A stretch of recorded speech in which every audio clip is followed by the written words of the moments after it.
15 mai 2021, 37e vidéo de la série Symphonie, Voters et page d'erreur personnalisée. Donc dans cette vidéo là, je vais te faire un petit cheminement, on va se faire un petit cheminement sympa pour montrer l'utilisation des Voters dans une application Symfony, histoire de centraliser une logique qui peut être complexe. Là on va faire une logique peu complexe, mais qui va nous permettre de la centraliser à un endroit, et cette logique pourra être facilement réutilisée à plusieurs endroits de l'application, ok? C'est le but des Voters.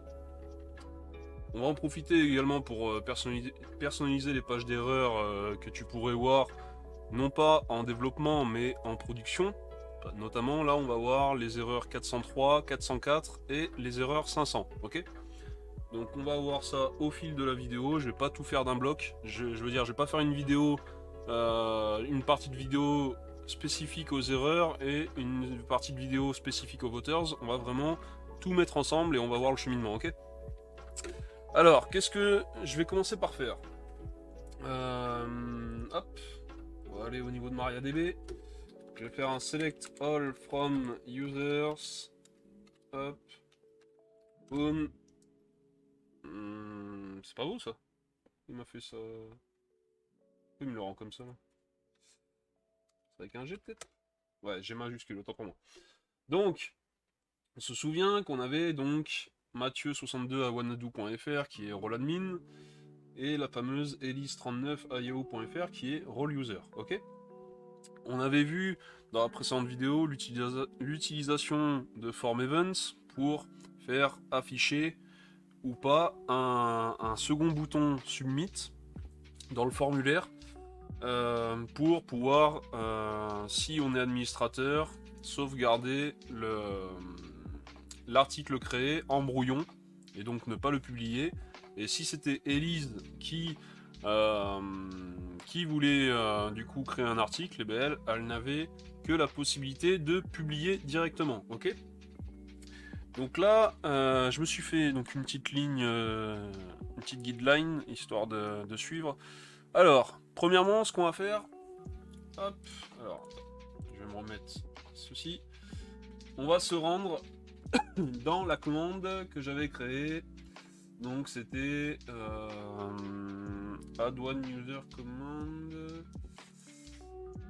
Quand je veux créer donc un utilisateur, set roles, donc je vais récupérer enter role. Ok, donc ça c'est dans le command tray que j'avais mis dans utils ici, ok?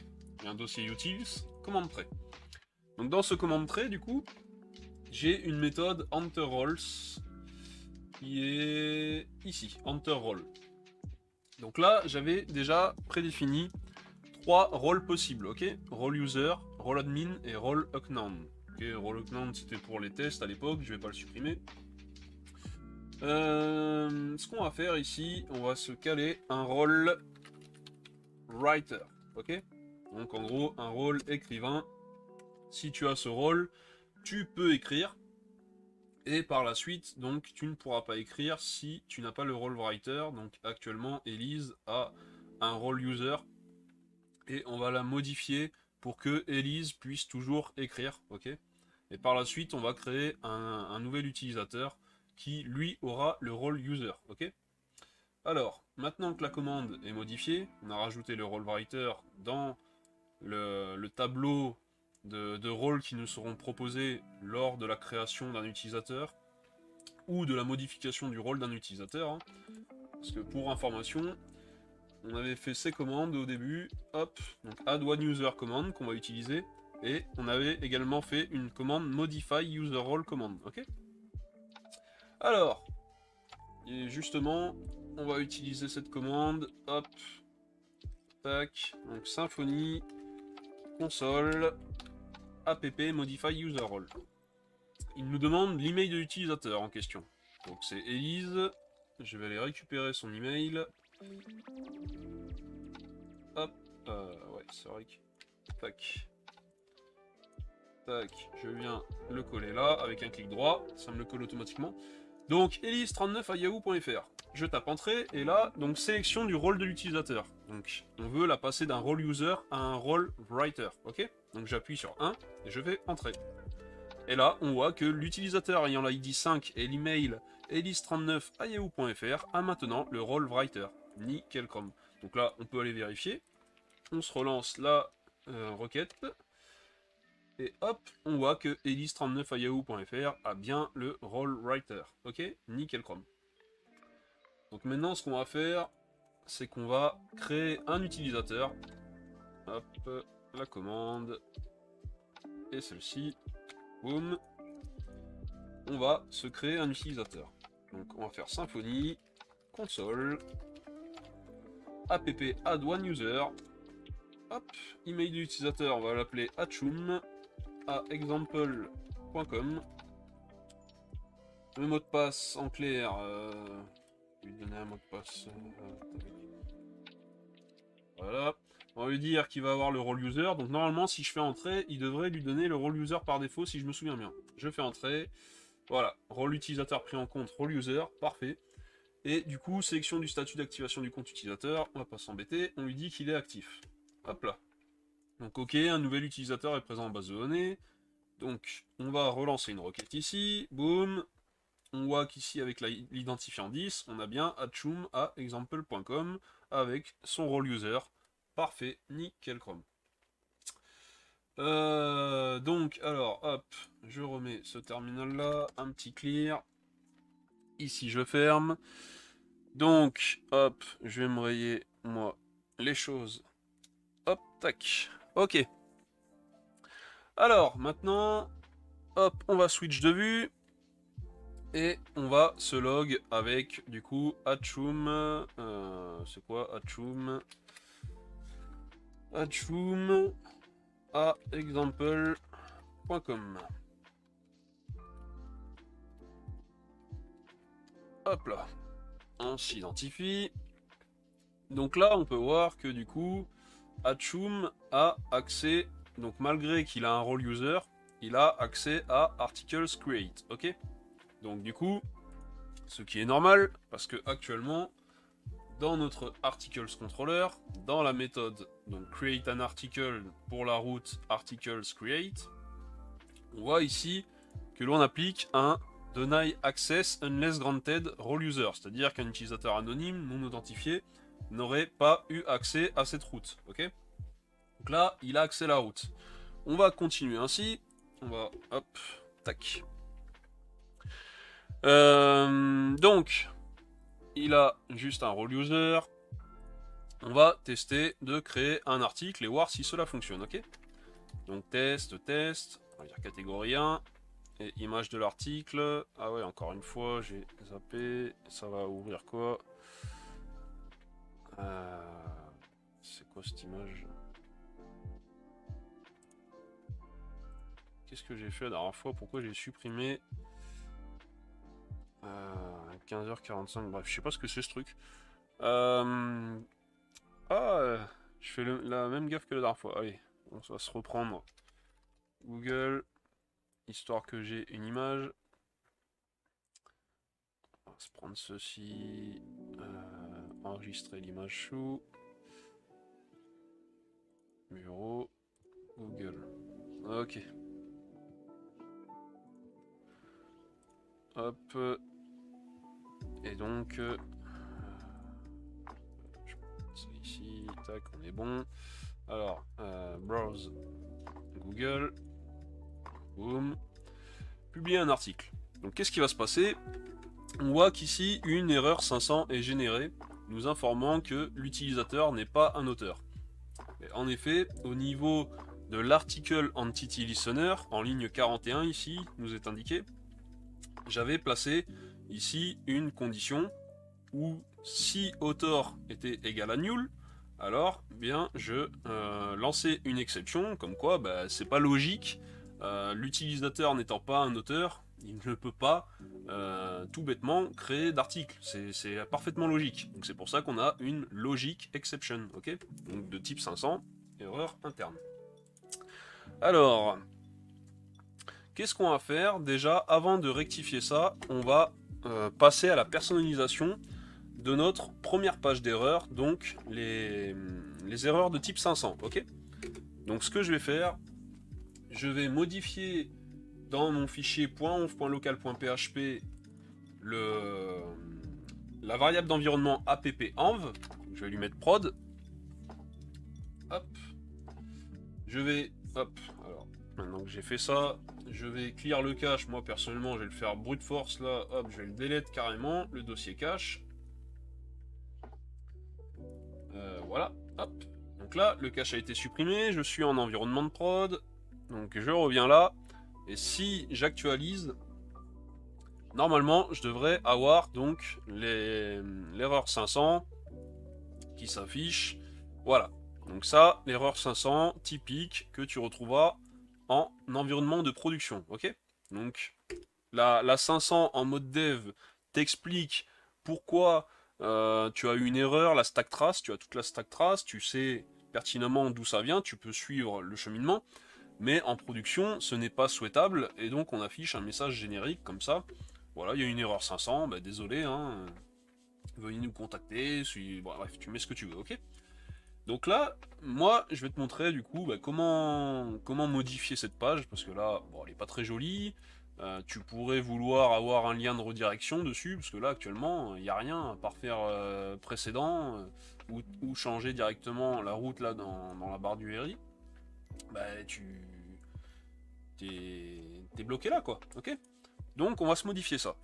Alors, hop, je reviens ici. Comment on peut faire ça? Déjà, alors, Symfony, on va s'ouvrir la documentation. Symfony, hop, on va faire Customize, Error. Voilà, How to Customize Error Page. Et donc, si tu descends, donc là, on va le faire en mode rapide, après, tu iras voir la documentation. Je mettrai les liens, comme d'habitude, hein, dans chacune des vidéos. S'il y a besoin, je mets des liens de documentation. Mais là, en gros, ils te disent de mettre, du coup, les fichiers commençant par error avec le status code collé à error, ok, dans, du coup, un dossier exception se trouvant dans twig bundle et se trouvant dans bundles, se trouvant lui-même dans template. Tu vois l'arbre ici, hein. Donc on va se faire ça tout de suite. Ah mince, excuse-moi, j'étais pas hop, sur la bonne vue, j'aurais dû regarder. Donc voilà, voilà l'arbre que tu dois avoir, et nous on va donc avoir une erreur 403, un template 403, un template 404, ainsi qu'un template 500, ok? Après tu peux faire un error générique qui va matcher toutes les erreurs, toutes les autres erreurs que tu n'auras pas matchées directement ici. Après, à toi de voir ce que tu veux faire, ok? Moi je te donne un exemple, et tu fais à ta sauce par la suite. Hop, je reviens là, donc du coup... il faut se rendre dans Templates, ok? Dans Templates, il faut créer un dossier Bundles. Dans ce dossier Bundles, on va créer un dossier, hop, Twig Bundle ici. Donc attention, en Pascal Case, enfin, j'imagine, j'ai pas testé en lowercase, mais dans la documentation, il est marqué le dossier comme ça, ainsi, en Pascal Case, ok? Pascal Case comme les noms de classe, ok? Première lettre en majuscule, puis première lettre de chaque mot en majuscule également. Bref, t'as compris. Ensuite, un nouveau dossier, donc ici, exception, toujours Pascal Case. Hein. Et on va se créer hop, un error 403.html.twig. On va se créer hop, un error 404.html.twig et ainsi qu'un error 500.html.twig, ok? Là, je vais juste modifier le message de la 500 et après je vais copier-coller moi mes templates tout fait, on va pas y passer, c'est du truc personnalisé, ok? Donc là, je vais mettre attends, on va copier, hop, tac, hop, ce qu'il y a sur la doc par exemple.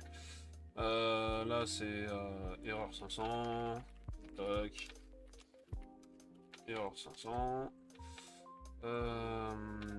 Tac, cette page s'affiche car une erreur 500 a eu lieu. Ok, je mets un truc tout bidon. Donc là, j'ai toujours pas installé l'extension Twig pour VS Code, vu que je code pas dessus.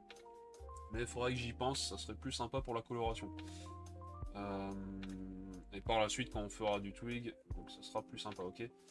Tac, tac.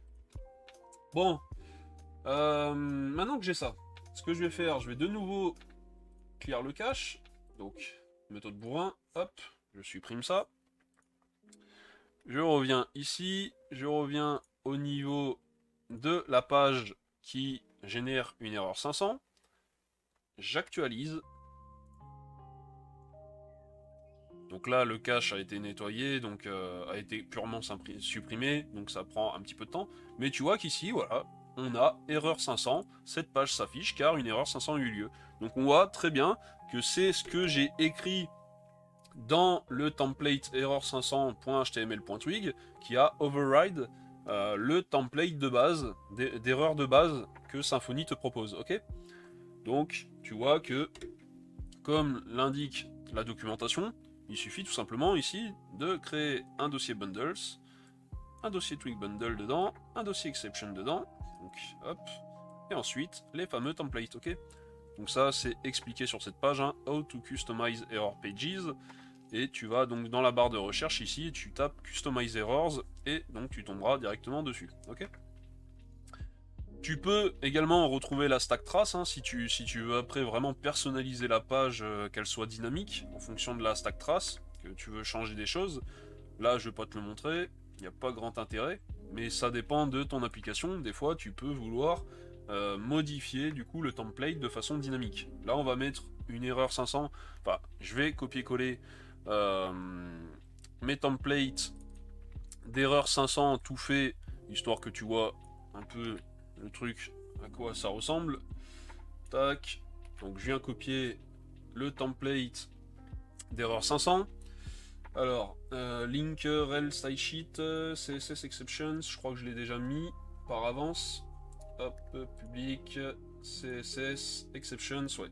Donc en fait, mon fichier CSS là en question que je vais inclure dans tous mes templates d'exception, il contient juste ça en fait, hein. Ce que je vais faire, c'est que je vais juste centrer le contenu du template et mettre une font size de 2 REM, ok? Donc c'est-à-dire 32 pixels. Tac tac tac. Donc voilà, en gros ça consiste en quoi? Ben, je mets un H1, erreur interne du serveur. Ici je mets une image, histoire d'illustrer. Là je mets une explication, ben, le serveur ne peut traiter votre requête avec un petit emoji. Vous nous devez 500 $ de préjudice. 500 $ de préjudice pour erreur 500. Merci de procéder au virement en vous rendant sur le lien suivant. Avec un petit emoji. Et du coup, hop, je redirige vers app home, mais avec le texte payer ma dette, ok? C'est histoire de faire un peu d'humour si t'as pas compris. Hop, allez. Ce que je fais. Ah mince! Et. Ah bordel! Ce serait bien que je switch de vue. Bref, c'est pas grave, allez. Je perds un peu trop de temps à discuter de ça. Hop, clear cache, brutal, boum. Je change de vue. Bon, je vais fermer ça. J'actualise. Et normalement, on aura une page d'erreur plus sympa qui devrait s'afficher. Voilà. Erreur interne du serveur, 500. Le serveur ne peut traiter votre requête. Ah ouais, triste. Vous nous devez 500 $ de préjudice. Merci de procéder au virement en vous rendant sur le lien suivant. Donc, je vais payer ma dette. Boum. Et je suis redirigé donc vers l'accueil. Et actuellement, l'accueil, qu'est-ce que je fais? Je renvoie juste un bête JSON, hein, depuis le début. Voilà pour du coup la customisation, la personnalisation des pages de template d'erreur 500. Ok. On va revenir du coup. Alors, tac. Que je revienne dans mon fil. Donc je viens de vous montrer ça. Tac tac tac. Créer architecture, tic. Tac, supprimer. Ok, il faut que je me remette en env. Hop. De dev. Donc je modifie de nouveau mon fichier app env. Qu'est-ce que je dis app env? .env.local.php pour modifier la variable d'environnement appenv, la repasser à dev, ok. Hop, tac, donc c'est fait. Je vais écrire le cache, allez hop, bim, même si du coup il y avait que le cache de prod dedans. Ça servait à rien, mais bon. D'ailleurs ça n'a pas fonctionné apparemment, si. Bon, ok. J'en suis où? Excuse-moi, tac. Ok, donc là on va passer, hop, à l'article contrôleur. Article contrôleur. Donc actuellement, hop, on a une méthode create an article, ok, qui est présente donc pour créer un article. Et là, je vais faire un bête copier-coller de d'une méthode donc qui va consister à éditer un article. Donc dedans, j'ai fait exprès, je n'ai pas, c'est pour t'amener aussi à faire de la refacto par toi-même. Mais là, il y a des choses qui se répètent. Alors attends, déjà mince. Il y a des choses qu'il faut que je commente pour l'instant.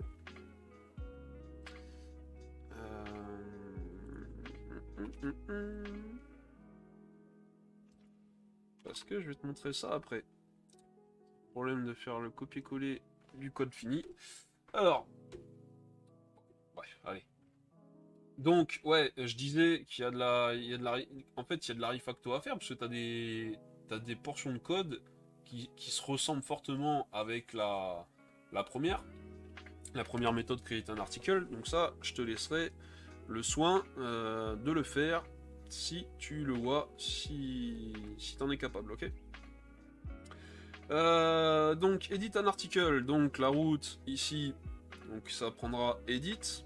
Et ensuite, en paramètre ici, ça prendra le slug de l'article, ok. Donc ici, t'as compris, on va utiliser le param converteur pour récupérer automatiquement notre article, ok.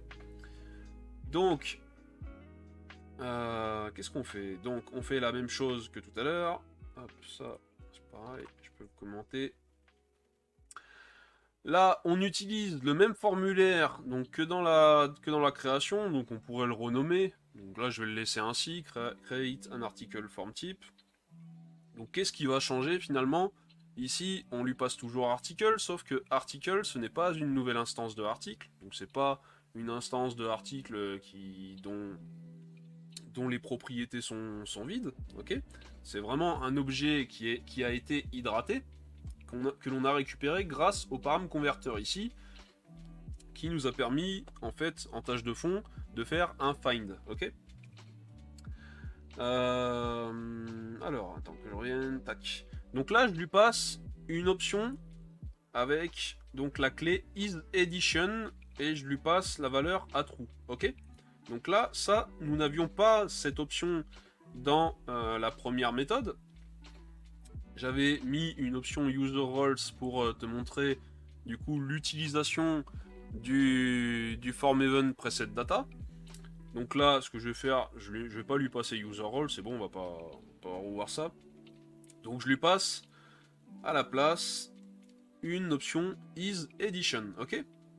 Donc ça va permettre quoi? Eh bien, on va aller voir ça tout de suite dans la classe. Non. Non, attends.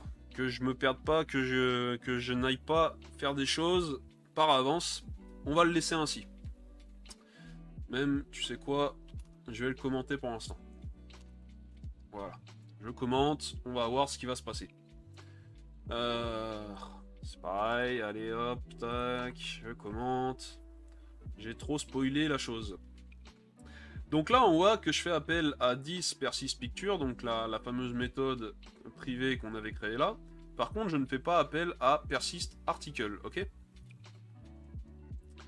Contrairement à donc dans la méthode create an article où je faisais appel à persist article et persist picture, ok? Là, je ne fais appel donc qu'à persist picture. Ensuite, on flush pour pousser, donc exécuter les requêtes SQL, et on redirige vers la page de dashboard de notre utilisateur, ok? Donc toujours pas de message flash. Hein. Je n'ai pas mis ça en place, puis on s'en fiche ici, c'est pas ce sur quoi l'on travaille. Et donc voilà, donc notre vue ici, create d'ailleurs, ouais.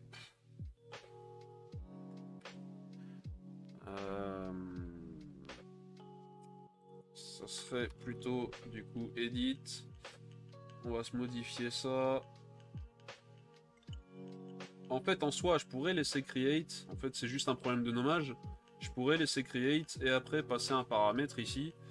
Tiens, on va le faire. Je vais laisser create. Bon, après, c'est un problème de nommage. Hein. Il faudra... Toi, il faudra que tu fasses les choses plus correctes. Moi, c'est pas un vrai projet. C'est juste histoire de montrer certaines fonctionnalités en détail.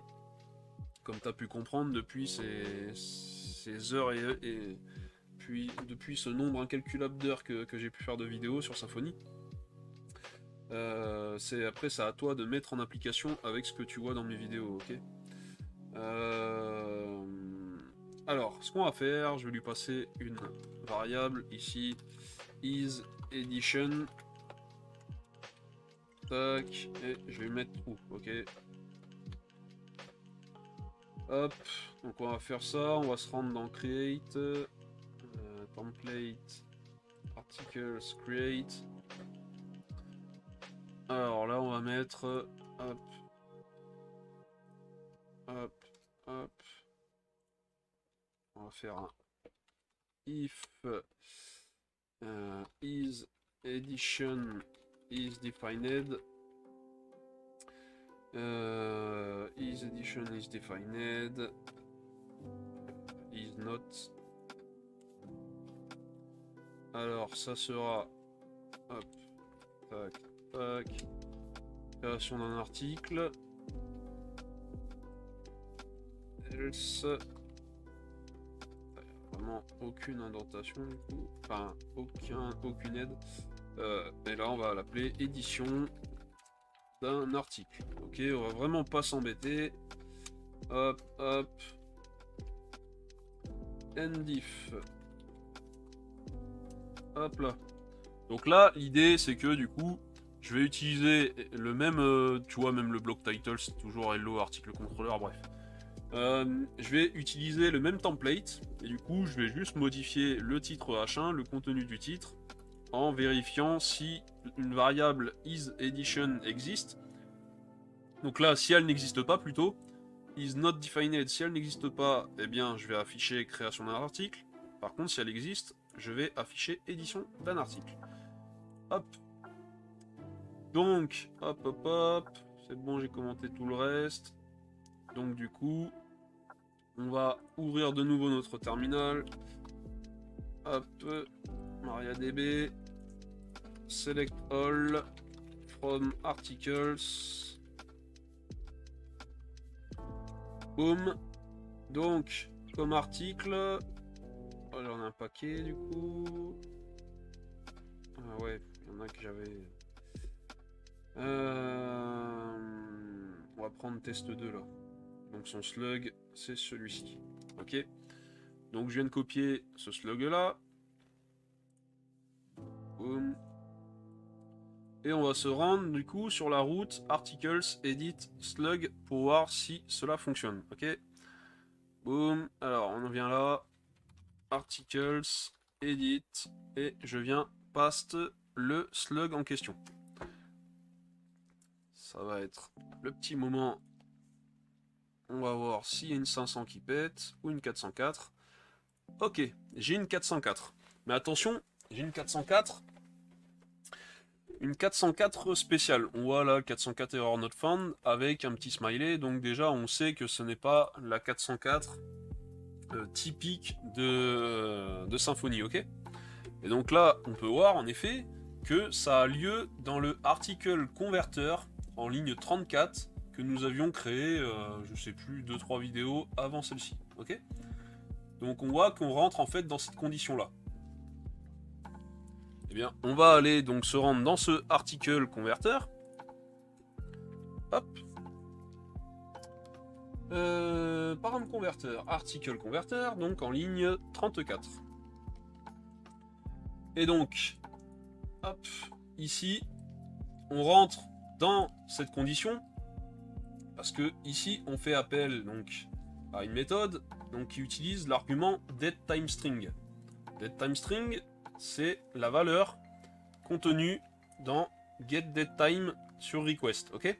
Donc ici, si on vient se mettre un petit die and dump de DateTimeString, et qu'on revient, hop, ici, on cherche de nouveau à joindre, et là, on voit que, qu'est-ce que ça contient, DateTimeString? Ça contient null. Donc du coup, c'est que ce param converteur est appelé dans tous les cas, puisque je te disais que le param converteur, en fait, il y a une notion de priorité, donc là, il doit être appelé avant un autre avant le doctrine param converteur, du coup. Je vais pas te refaire, je vais pas te réexpliquer non plus les param converteurs, mais du coup, là, ce qu'on va faire, tout simplement, c'est qu'on va dire if DateTimeString égale null, s'il n'y a rien là-dedans, eh bien, fait tout simplement un return false, ok? Comme ça veut dire que il ne va pas, ça va s'arrêter là, hop, il va aller checker, un autre param converteur, ok? Donc du coup, si je reviens, qu'est-ce que j'ai fait là? Ouais, j'ai fait un F5, ok. Donc là, on voit que voilà, c'est bon, ça passe bien dans le bon param converteur qui est donc le doctrine param converteur, parce que ici on voit que nos champs ont été hydratés avec les données de notre entité, ok? Donc l'entité qu'on a récupérée, article. Donc là, par exemple, je veux faire test2 modification. Je veux lui rajouter toutes les catégories. Et là, je sais qu'il y a l'image qui est déjà existante, je ne veux pas la modifier. Je veux faire publier un article. Donc du coup, pour modifier, finalement, je veux que l'article s'appelle test2 modification et qu'il ait toutes les catégories. Je clique sur publier un article. Et là, boum, qu'est-ce qui se passe? Tu vois que l'attribut HTML required m'empêche de soumettre le formulaire. Mais ça m'embête parce que finalement, l'image, moi, elle est déjà présente, moi, au niveau de mon entité. J'ai pas envie de la changer. Là, je ne l'affiche pas parce que voilà, il faut faire un petit peu de JS à la rigueur pour l'afficher ou même pas de JS. Je dis vraiment une bêtise là.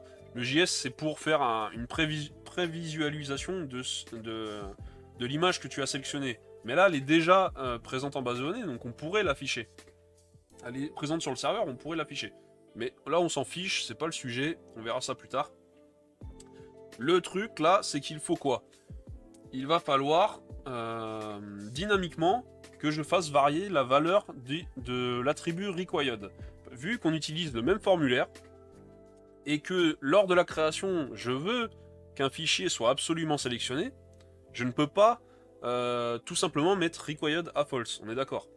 Il faut que je mette required à false uniquement quand il s'agit d'une édition d'un article. Donc comment on va procéder? Hop. Ah mince! Ah là là, encore une fois, j'expliquais, donc voilà, publier un article, j'arrête pas de me foirer, au niveau des vues là, hop. Alors, comment on va procéder? Je peux fermer l'article converteur.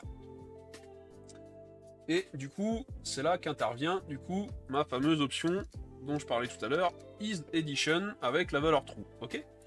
Donc, il va falloir que je me rende dans la fameuse classe create an article form type. Hop.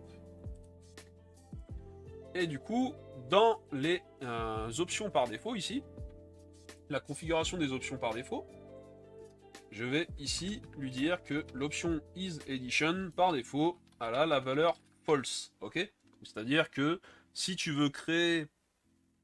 L'idée, c'est que si tu veux créer un article, alors on va se baser sur la valeur de ce booléen. Ok? La valeur, donc, du coup, de cette variable isEdition. Donc, ça va être... Ici, pour picture, on va faire... option isEdition. Donc, si c'est à true, ça veut dire que on veut, alors que je me fasse pas de nœud au cerveau, si c'est à true, c'est une édition, donc on ne veut pas que required soit actif. Donc on met, donc là je fais un ternaire. Donc si isEdition est à true là, donc là c'est une valeur true-fee, et bien alors required doit être à false. En revanche, si ici c'est une valeur falsy, alors required doit être à true. Ok? Donc là, normalement, si je reviens au niveau de ma vue et que j'actualise, ici, hop, je sélectionne tout, je fais test de modification, et normalement, je devrais être capable de soumettre le formulaire. Donc je fais, hop, publier un article. Par contre, qu'est-ce qui se passe? Au niveau, après, du serveur, on nous dit que le premier argument passé à la méthode upload du file uploader service doit être de type uploaded file, alors qu'on vient de lui passer nul. Mais en effet, on lui a passé nul parce qu'il n'y avait rien dans notre champ. Donc il va falloir également modifier cela. Hop. Et donc là, on en a fini avec le form type. Donc je rappelle, ici, on a passé en option, on a passé une clé isEdition avec la valeur true, ici. Par défaut, isEdition a une valeur false, et ici, on a fait un ternaire, ok, pour l'image picture. Hop, je ferme ceci, et c'est là, donc intervient du coup, hop, la petite condition qui va bien, pour éviter l'erreur 500 qu'on vient de voir. Donc on va tout simplement vérifier du coup la valeur du champ picture.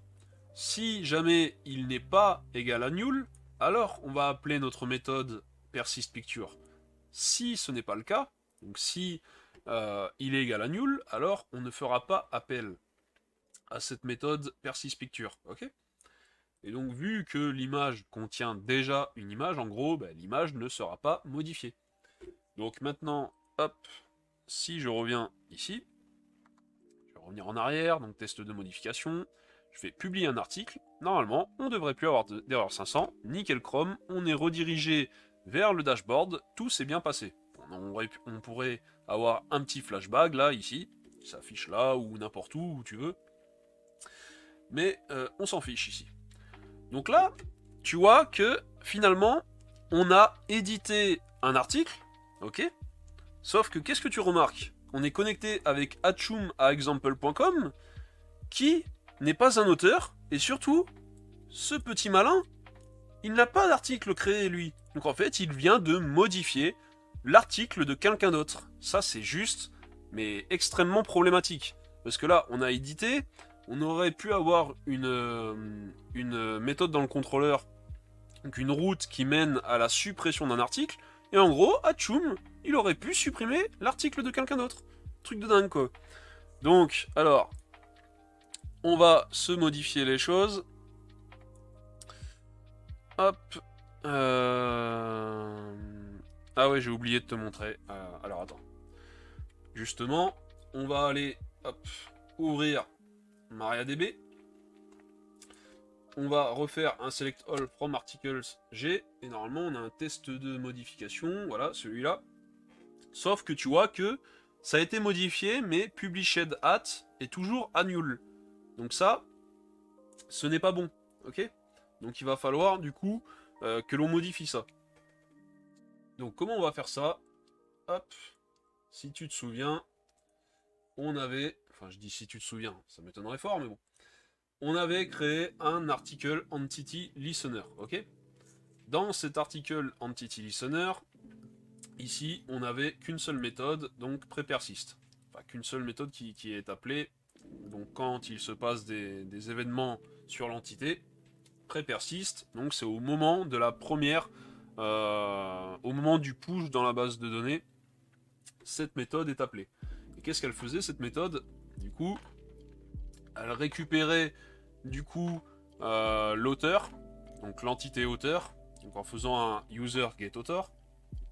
Si c'était un nul, bien tout simplement on renvoyait une erreur 500.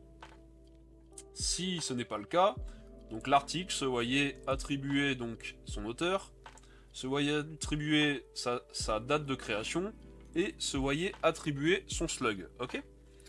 Donc là ce qu'on va faire, on va se faire, hop, on va reprendre ceci, boum, on va le coller là, boum, et là on va appeler une méthode qu'on va appeler pre-update, ok? Donc ce que je vais faire, moi, hop, vu que j'ai perdu assez de temps à discuter, tac, je vais copier, alors, pre-update, j'ai mis, ah ben j'ai que ça, d'accord. On sait que j'avais fait plus de lignes de code.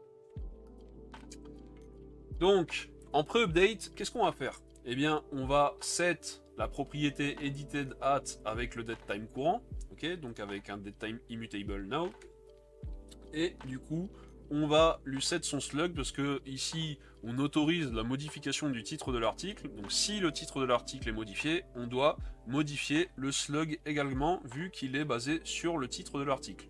Donc là, pour faire ceci, on fait appel à notre méthode qui est présente ci-dessous, là, la méthode privée getArticleSlug, qui a besoin qu'on lui passe une instance de article, ok? Et c'est parfait parce que article, on le récupère en premier argument de la méthode, vu qu'on est sur un entity listener, ok? Donc là, c'est pas fini. Comme on est dans un entity listener, il va falloir, dans le fichier services.yml, déclarer, du coup, on avait déclaré la méthode prePersist. Ok. Hop, je vais copier ceci. Je vais coller ici. Hop, saut de ligne. Et donc, qu'est-ce qui change ici? C'est juste la méthode. Hop, enfin l'event. Excuse-moi, c'est pas la méthode, c'est l'event. Mais vu que j'appelle les méthodes du même nom que l'event, du coup, ici, il faut notifier donc pre-update. Donc ainsi, cette méthode, donc hop, cette méthode, tac, cette méthode pre-update sera automatiquement trigger quand un événement pre-update de doctrine sera déclenché, ok? Donc maintenant, on peut refaire le cheminement. Attends, ce que je vais faire par contre, je vais peut-être... non, tu vois, je vais toujours prendre le même. Hop. Comme ça, on verra. On verra. Donc là, on voit que le slug, du coup, c'est test2 et le timestamp, alors que normalement, ça devrait être test2, modification, timestamp, ok? Donc, hop, on vient là. On va se rendre sur Articles, Edit, et on lui met donc le timestamp. Tac. Alors, là, test 2, on va mettre modification correcte comme titre. Test 2 modifié par Atchoum alors qu'il ne devrait pas pouvoir. On va lui mettre que catégorie 1 et on fait publier un article. Hop. On voit qu'ici on est redirigé, donc la modification a bien eu lieu. Pour s'assurer de ça, on va se refaire une requête ici. Boum. Et là, on voit title test2 modification correcte. Le content test2 modifié par Atchoum alors qu'il ne devrait pas pouvoir. On voit que le slug c'est bien test2 modification correcte ainsi que le timestamp. Et on voit que published at n'a pas été triggered. Pourquoi? Ah, autant pour moi, je dis une bêtise. C'est donc edited at tout à l'heure était nul. Je confonds les deux. Mais edited at tout à l'heure était également nul. Et là, cette fois-ci, on voit que il y a un timestamp. D'ailleurs, hop. Voilà, c'est edited at qu'on vient de rajouter. C'est pas published at, autant pour moi. Et voilà, donc edited at, on voit qu'il a été édité à 16h28, alors qu'il a été créé le... du coup, c'était le 8 mai, la dernière fois, dernière vidéo, ça fait une semaine en fait. Ça a été créé le 8 mai à 12h53. Voilà. Hop. Donc, j'en étais où? Donc, je t'ai parlé de ça, ok.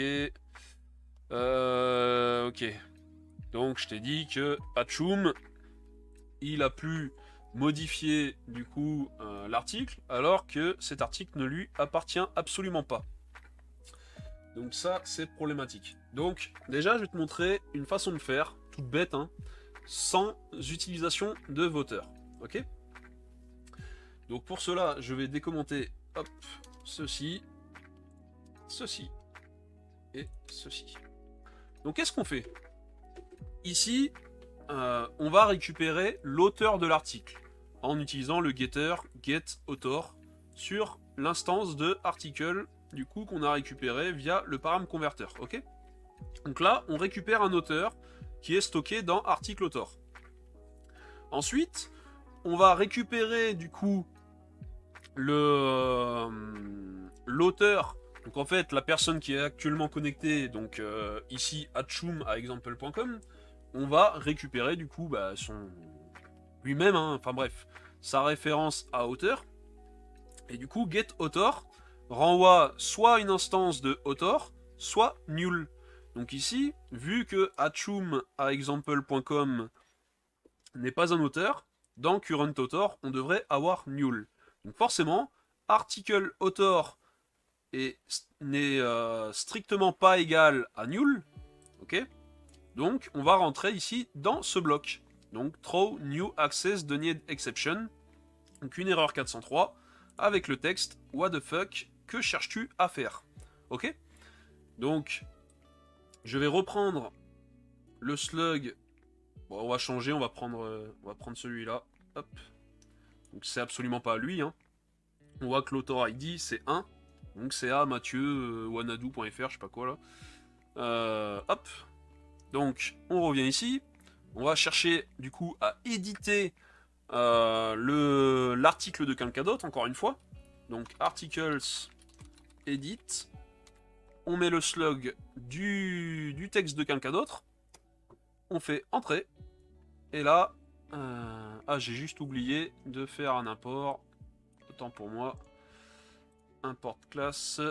Donc je reviens là. Et du coup, c'est security core exception access denied exception. Ok. Maintenant la classe est importée. On a bien le use à ce niveau-là. Ok. Donc il était manquant, d'où l'erreur 500. Hop, je vais redescendre au niveau du code en question. Donc on est ici. Ok, ça se joue. Hop là, on est ici. Donc là, ça devrait péter en ligne 125 ici du code, et donc le reste ne devrait pas... Enfin, le reste... oui, enfin le reste en gros, ouais, ne devrait pas avoir lieu.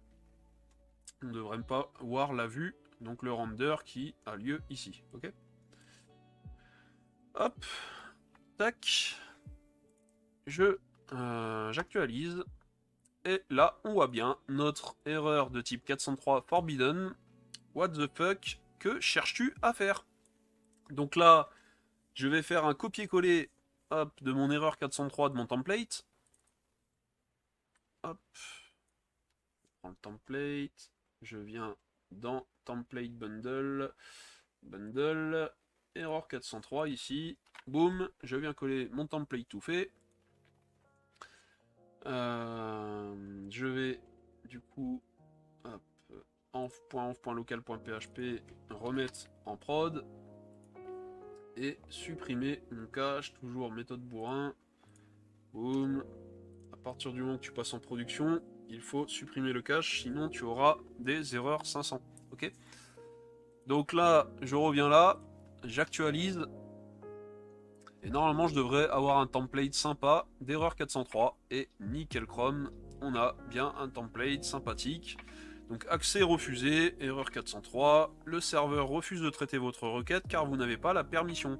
Donc une erreur 403, c'est pas comme une erreur 401. C'est-à-dire qu'une erreur 401, ça nécessite en gros que tu t'authentifies. Mais une 403, c'est dans tous les cas, que tu sois authentifié ou pas, tu n'auras pas accès à la permission. Ça t'est refusé, ok? Donc le bon chemin est par ici, respecter autrui. Bah ouais, c'est pas bien de vouloir éditer comment dire? C'est pas bien de vouloir éditer un article qui ne t'appartient pas. Tu fais quelque chose qui n'est pas permis. Donc va respecter autrui en cliquant ici. Boum. Et on arrive bien, donc du coup, sur notre page route. Donc du coup, avec le fameux JSON. Ok. Alors, tac, tac, tac. Maintenant, ouais, je vais me supprimer ça. Tac, on n'a plus énormément de choses, finalement. Donc on va passer enfin au voteur. Hein. On va passer au voteur. Donc attends, je vais remettre...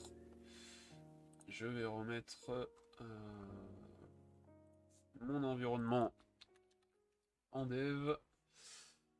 Hop. Tac, si je reviens là, que j'actualise. Normalement, je devrais voir donc la 403 de développement. Voilà, ok. Donc, tac. Là, donc, je t'ai montré donc la façon de faire que tu peux faire hein, dans n'importe quel contrôleur en n'utilisant pas de voteur, ok. Tac. Donc là, je vais le supprimer. Tac. Si je reviens là, forcément, hop, si je fais ça, je vais avoir accès. Donc là, pas bien du tout. Et donc, on va passer à la création d'un voteur. Donc je vais me rendre dans le namespace ici, app security, je vais créer un dossier histoire de séparer, que je vais appeler tout simplement voteur, ok. Dedans, je vais créer une classe article voteur, donc le nom de mon instance et le suffixe voteur, ok, par convention. Et du coup, je vais faire un copier-coller, je vais pas m'embêter, hop, ça c'est déjà fait. Ça c'est bon. Je ferme tous mes fichiers au fur et à mesure. Tac. Allez, viens par ici. Ok. Donc, namespace app security voter. Et donc, ma classe article voter extends, donc étend la classe voter. Ok. Très important. Donc là, je viens créer deux constantes. Donc une constante create et une constante edit que je vais pouvoir utiliser dans ma classe. Également une constante can create role. Donc ça, c'est en gros une constante que j'ai créée pour définir à partir de quel rôle tu peux créer un article. Ok. Donc ça sera à partir du role writer. Ok. Là, ici, je fais appel au service role hierarchy interface. Donc, je vais te montrer dans la documentation. Hop. Donc, Symfony Voters. Tu tapes Symfony Voters et le premier lien, How to use voters to check user permissions. Donc là, tu as la documentation des voteurs. On va pas s'attarder dessus. Tire à voir par toi-même via les liens, soit en tapant toi-même dans Google Symfony Voters, soit en cliquant sur les liens de la description. Et là où je vais en venir, voilà, c'est là. En fait, eux, ils font appel dans la documentation au composant security. Ils l'injectent. Et ensuite, ils font appel du coup à la méthode isGranted. Donc la méthode, une méthode du composant security que tu retrouves également dans les templates Twig. Ok. Là, moi, je veux te montrer quelque chose de différent, histoire de faire un peu, continuer un peu dans l'originalité. Tac. Je vais injecter non pas le composant security, mais plutôt le service role hierarchy interface, ok. Hop, donc dans le constructeur, hein, comme d'hab, t'es habitué. Donc, à partir du moment que du coup tu étends le voteur, ici, il va falloir avoir deux méthodes. Une méthode supports et une méthode vote on attribute, ok. Donc dans la méthode support, du coup, c'est pour voir si le voteur en question, parce que tu vas avoir une succession de voteurs qui vont être appelés, et du coup, le voteur en question, on va checker si oui ou non il supporte la requête en question, ok. Donc il va recevoir deux paramètres, donc attribute et subject. Et du coup, qu'est-ce qu'on va faire? On va vérifier donc si l'attribut il est soit égal du coup à la valeur qu'on a mis dans notre constante create ou notre constante edit, donc c'est du coup la chaîne de caractères edit ou create, ok. Donc si l'attribut donc n'est pas présent pour le coup, parce que du coup, hop, je fais une stricte égalité avec false, alors je retourne false, ok. Donc s'il n'est pas présent, eh bien tu ne supportes pas la requête, va avoir un autre voteur, ok. Ensuite, une autre question. Si le sujet, donc c'est l'instance qu'on peut passer en deuxième argument, on le verra tout à l'heure. Si c'est pas égal à nul, parce que par défaut subject est égal à nul, si c'est pas égal à nul et que en plus c'est une instance, ce n'est pas une instance de article, excuse-moi, toujours avec la triple égalité avec false, alors je return false. Du coup, non, c'est pas ce que je voulais faire, c'est plutôt le saut. Tac. Pour la lisibilité, ce sera mieux. Tac. Encore une fois, c'est pas ça, c'est plutôt ça. Tac. Voilà. Donc, si subject n'est pas nul, mais que ce n'est pas une instance de article, alors pareil, tu ne supportes pas la requête, ok? Tu retournes false. Par contre, si subject, donc soit subject est nul, donc alors on reprend, soit attribute, dans tous les cas, attribute doit être égal à create ou edit, ok? Ça, c'est dans tous les cas. Ensuite, soit le sujet est nul, donc on arrive ici, au return true, donc on supporte, soit il n'est pas nul, mais que c'est du coup une instance de article, alors on supporte aussi, ok?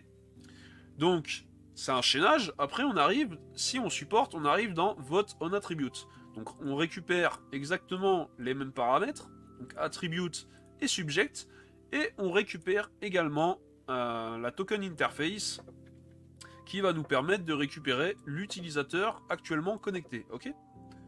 Donc on fait ceci en appliquant la méthode getUser sur la token interface, donc on récupère notre utilisateur.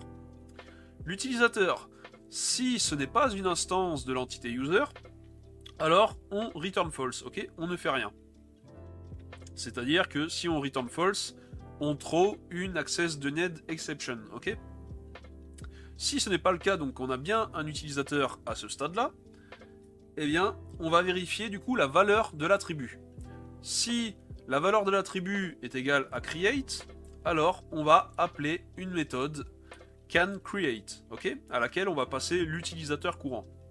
Si par contre l'attribut est égal à edit et que subject donc est bien une instance de article, parce que là le truc c'est que subject, là on return true, subject c'est soit il est nul, soit c'est une instance de article, ok? Donc à ce niveau là on ne sait pas si subject est une instance de article ou pas. Donc c'est pour ça qu'on rajoute le et logique pour dire à ce moment-là on applique cette méthode canEdit à laquelle on passe le sujet et l'utilisateur, mais uniquement si le sujet est un article, ok? Si c'est nul, alors on ne fera pas ça. Et donc on arrivera du coup à ce niveau-là, si on ne rentre pas dans l'une de ces deux conditions, on arrivera ici. Donc une logic exception, donc ça c'est pour le développeur. Le deuxième argument passé à la méthode deny access unless granted, donc c'est une méthode qu'on va appeler dans le contrôleur par la suite, doit être une instance de article si tu veux éditer un article. Ok? Donc on part dans le principe que l'utilisateur, donc on a appelé le voteur avec du coup la valeur create. Ok? Donc du coup on doit arriver ici si ça a bien passé les différentes conditions. Donc si il arrive dans canCreate, donc ça va retourner un bool, hein, c'est une question en fait. On demande oui ou non l'utilisateur a le droit de faire ça ou pas, ok? Oui ou non l'utilisateur a la permission. Donc du coup on va faire un bet in array, donc au lieu de faire un isGranted avec le composant security, on va faire un in array. Ici on va du coup comme valeur, en premier argument, prendre la valeur qui est stockée dans la constante canCreateRole que j'ai créée plus haut, donc qui contient la valeur roleWriter. Et du coup, là, on va faire appel à la role hierarchy, sa méthode getReachAbleRoleNames, qui nécessite un tableau de rôle. Et ce tableau de rôle, comment on l'obtient? Tout simplement avec la méthode getRoles sur notre entité user. Et ici, bien sûr, comme d'hab, une stricte égalité, je veux. Donc du coup, je mets en troisième argument ici la valeur true, ok? Sinon c'est false par défaut, il me semble. Et si du coup c'est la méthode canEdit qui est appelée parce que dans la méthode deny access unless granted on a passé edit, et bien du coup Ici, elle va du coup recevoir une instance de article et une instance de user. Et là, c'est très simple. On autorise à éditer dans quel cas? Mais uniquement quand l'auteur de l'article est égal à l'auteur courant. Ok? Donc c'est ce qu'on avait fait, ce que je t'avais montré dans le contrôleur. C'est exactement la même chose. Sauf que là, en utilisant le voteur, donc c'est une classe dans laquelle on crée vraiment la logique liée par exemple ici aux articles, et bien après cette logique là peut être utilisée n'importe où dans notre application. Ok? Donc maintenant, comment faire appel à ce voteur? Bah, c'est très très simple. Hop. Au niveau de notre articles controller, ce que je vais faire, je les ai supprimés les lignes, ouais je les ai supprimés. J'ai supprimé en fait après avoir montré, c'est ça? Ouais, mais je l'ai supprimé. Donc du coup, ici, je vais décommenter hop, cette méthode. Et celle-ci, je vais la supprimer. Deny access unless granted role user. Je le supprime.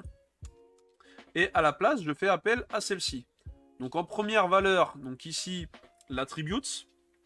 Je lui passe du coup une constante de classe, donc c'est la classe article voter. Donc edit, donc ici c'est la chaîne caractère, normalement ça s'affiche pas du coup. Ça veut pas s'afficher, mais du coup c'est la chaîne de caractère edit, ok? Donc là c'est plus parlant en voyant ceci, plutôt qu'une string.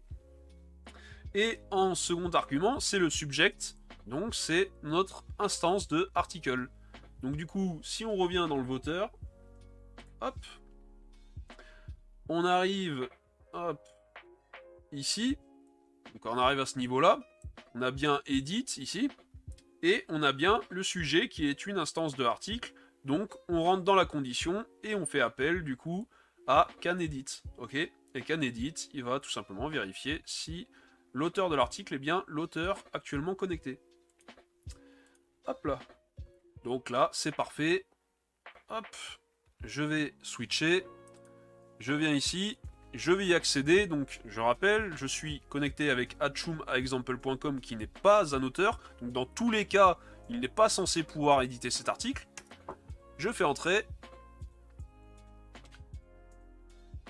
Ça mouille un peu. Alors, ah bah oui, j'ai oublié, autant pour moi. Hop, je reviens dans le code, donc article voter, import class, j'ai oublié el famoso use, donc du coup, qui s'est stocké à ce niveau-là. Ok, ne pas l'oublier, ok.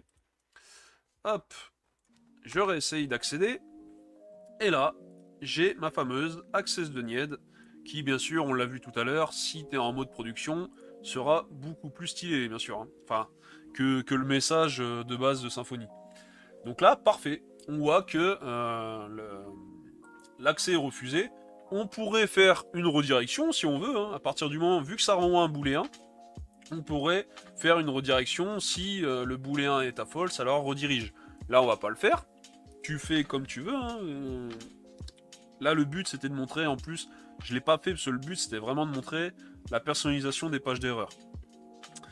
Donc on est bon pour l'édition. Par contre, si on vient là, create, on voit que Atchoum, malgré qu'il n'est pas un auteur, il accède quand même à création d'un article. Ok. Donc hop, je viens au niveau alors de la méthode create, et là du coup, qu'est-ce qu'il me reste à faire? Il me reste juste à faire appel à article voter, et du coup c'est create, tout simplement. Donc là, du coup, je fais appel au voteur article voter. Donc je demande si, en gros, il peut créer.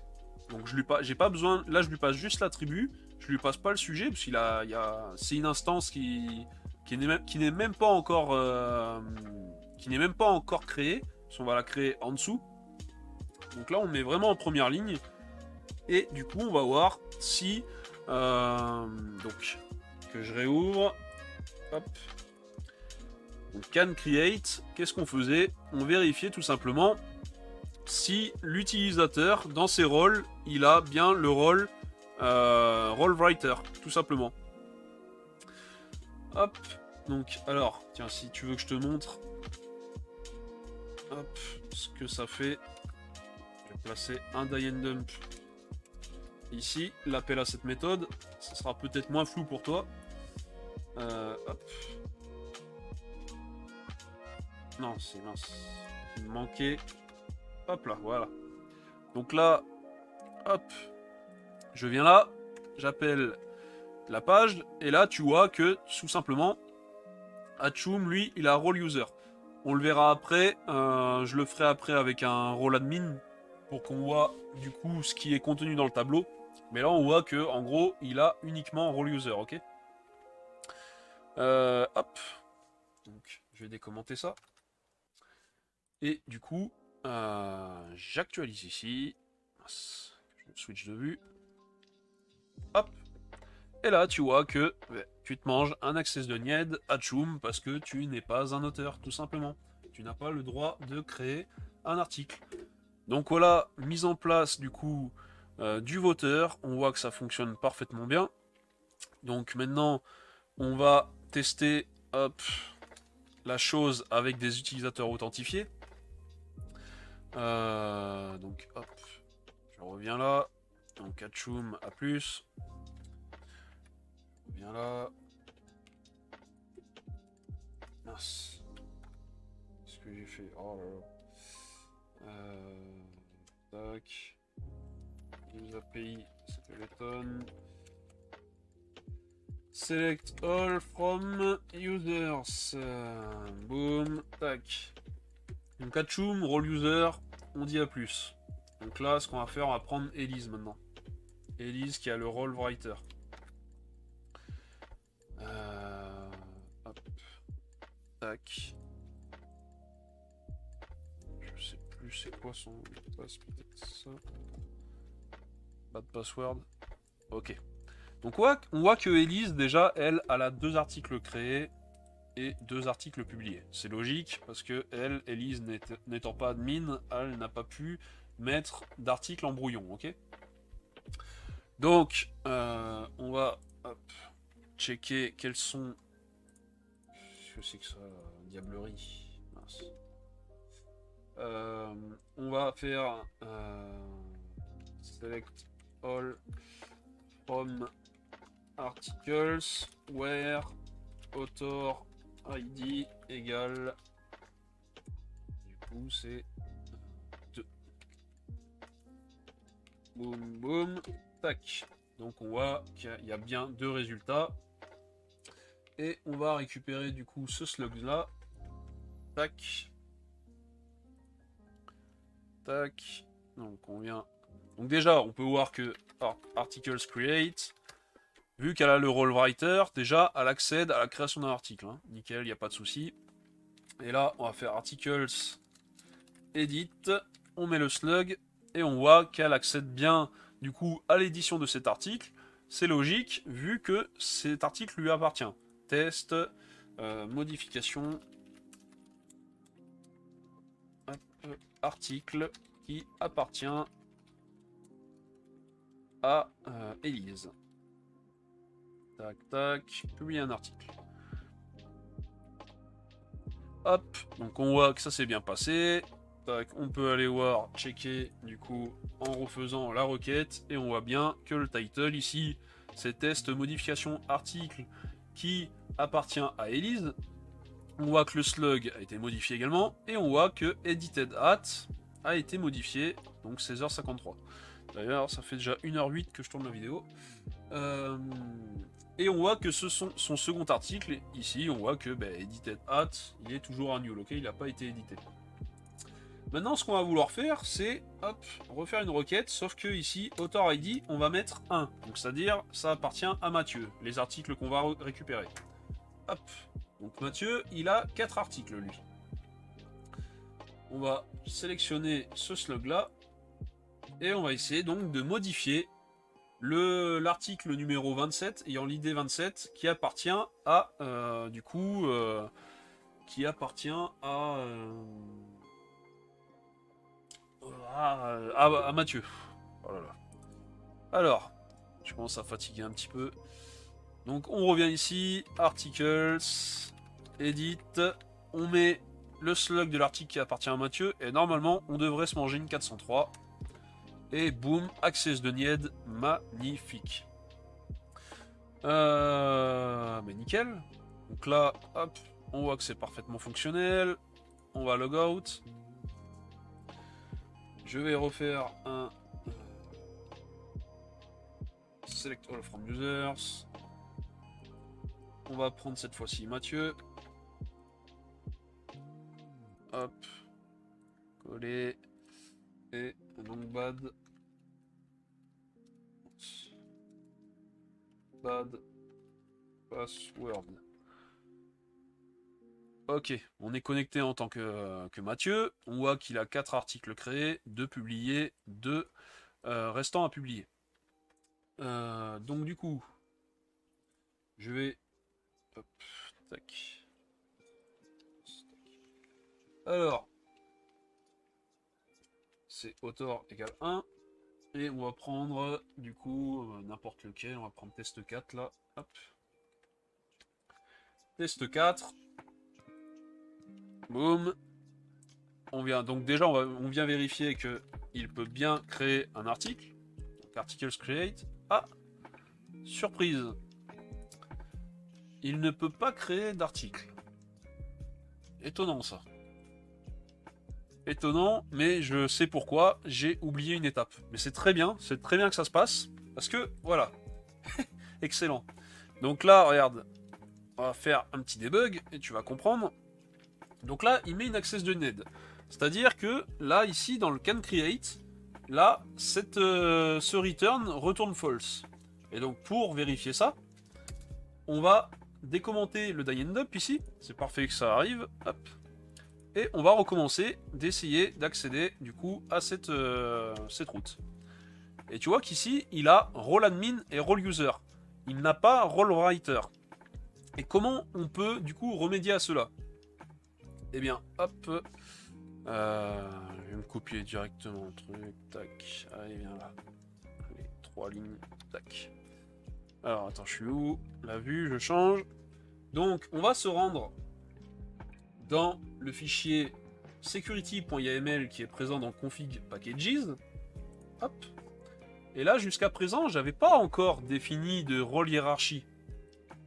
Parce que là, je fais appel du coup à la role hierarchy interface, mais je n'ai pas défini ici de role hiérarchie.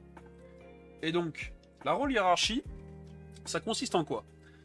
Ici, j'ai un role writer qui existe, et ce role writer hérite des droits de role user. Ensuite, j'ai un role admin qui existe, qui hérite des droits de role writer. Donc en fait, role admin, par défaut, il aura les droits de role writer et il aura les droits de role user. Ok? Donc maintenant, à présent, si je reviens au niveau hop, de ma vue et que j'actualise, je devrais voir role writer dans la liste. Voilà. Donc là, hop, d'ailleurs, j'ai role user 2 fois.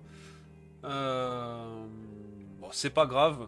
Mais ça, il faudrait que ça me retourne, que le role user ne soit pas ajouté si il est déjà présent. Bref, ça c'est vraiment pas grand chose, on s'en fiche. Mais voilà, j'ai role writer. Donc maintenant que j'ai ceci, ici je peux enlever mon die and dump. On a compris maintenant. Je reviens là. Si j'actualise, vu que role writer est déjà présent dans le comment dire, qui est déjà présent dans le, enfin qui est dans le tableau, excuse-moi, dans le tableau des rôles, du coup, je peux accéder à article create. Ça m'a perdu du coup. Je voulais te montrer. Ouais, donc c'était l'edit. Edit, et c'était quoi le. C'était RLU. C'était celui-ci, le slug que je voulais, donc qui lui appartient. Je viens là, je lui mets un slug qui lui appartient, boum, j'ai accès, nickel chrome. Et donc dernière vérification, c'est choper, hop, un slug d'un article qui ne lui appartient pas. Il a beau être admin, il n'est pas censé, dans tous les cas, pouvoir modifier l'article de quelqu'un d'autre, ok? À moins que tu as défini les droits, comme quoi, en gros, l'admin a tous les pouvoirs. Mais bon, c'est pas très bien ça quand même. Et donc là, je vais essayer de modifier l'article de Elise. Et je me prends un access de Nied magnifique. Donc là, alors que je regarde ma guideline, faire les essais, essais. Ok, bon, il me reste plus qu'à te montrer. Du coup, enfin, te montrer. Là, regarde, je vais juste enlever le S à article, donc du coup, j'aurai une route qui n'existe pas. Donc là, no road found for get article, blablabla. Donc du coup, je vais modifier, dernière chose, je vais modifier, hop, le template de la 404. Ça, j'en ai plus besoin. Ça, on a tout vu. Ça, j'en ai plus besoin. La 404. Hop, je viens mettre mon template. Sachant que si t'as rien dedans, en fait, que tu crées un fichier error404.html.twig et que tu ne mets rien dedans, ça prendra, n'aie pas d'inquiétude, ça prendra quand même l'erreur, le template de Symfony si t'as rien mis dedans. Donc s'il n'y a pas de contenu dedans, ça va pas de l'override, ok? C'est pas genre ça va te mettre une page blanche, non, ça va vraiment t'afficher l'erreur normale de Symfony, ok? Donc voilà. Donc j'ai override ça, je vais changer de vue, je vais penser moi à mettre l'environnement en prod, supprimer le cache. Bah regarde, je vais pas supprimer le cache et normalement je devrais avoir une 500. Ah non, c'est passé. Pas de souci, c'est passé, nickel, j'ai même pas eu à supprimer le cache. Par contre si je mets un S, hop, alors j'ai la 403, ok. J'ai pas eu à supprimer le cache, tiens, nickel. Bref, non. Normalement, il faut dans tous les cas supprimer le cache à partir du moment que tu mets en environnement de prod, ok? Mais donc voilà, je mets n'importe quoi. Et donc on voit ressources inexistantes. La petite image qui va bien 404. Le serveur n'a pu trouver la ressource demandée. En revanche, cette ressource existe. Découvrir. Hop, t'arrives, comme d'hab, comme pour toutes les autres erreurs, je redirige vers l'URL route. Donc voilà, je vais mettre fin à cette vidéo. Attends, je vais passer moi de mon côté en dev, histoire hop, de pas avoir de surprise la prochaine fois. Tac. Voilà. Donc, fin de vidéo. Donc, t'as pu voir comment modifier du coup l'affichage des erreurs liées à des exceptions de type 404, 403, 500. Et surtout, le but c'était de voir l'utilisation des voteurs. Donc, t'as vu que après, avec une simple ligne, moi je la mets sur le 3 lignes, histoire de mettre les arguments à la ligne. C'est pour la visibilité du code, moi je préfère.